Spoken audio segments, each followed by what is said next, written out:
What up, guys? Hey, I'm at the office today. I'm sick. I sound like a frog. I think everybody else is gone. They're on vacation.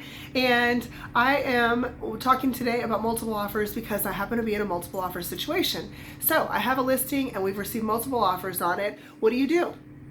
Well, we have several different options. Ultimately, keep in mind every decision made is up to my client, the seller, but here are some suggestions. We can call for the highest and best offer to be due by Sunday at 5 p.m., or we can choose just to negotiate out the very top offer or the very top two offers and see who we can get closest to what the seller really wants to net.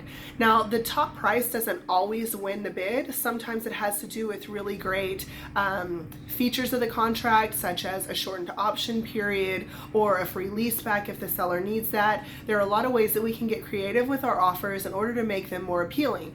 But for this situation, what I've suggested to my seller is that we should probably call for highest and best.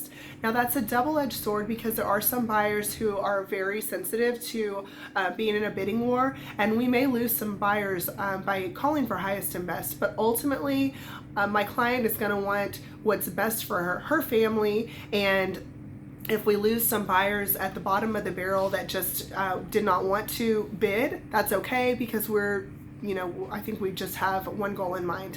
So anyway, looking at the highest and best, when we finally pick an offer, then we may have some people who are waiting in the wings and say, well, I'm still interested in the property. I'd like to be considered backup. A lot of agents will ask us to keep their client's offer as a backup and to let them know if anything happens with our first deal or if our first deal gets shaky.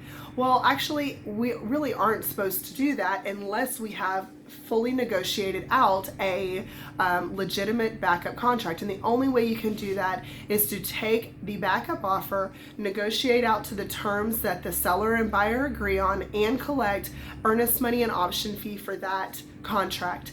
Those earnest money and option fee checks will be held until that contract is given a shot, which means after the first primary contract falls apart, if that happens.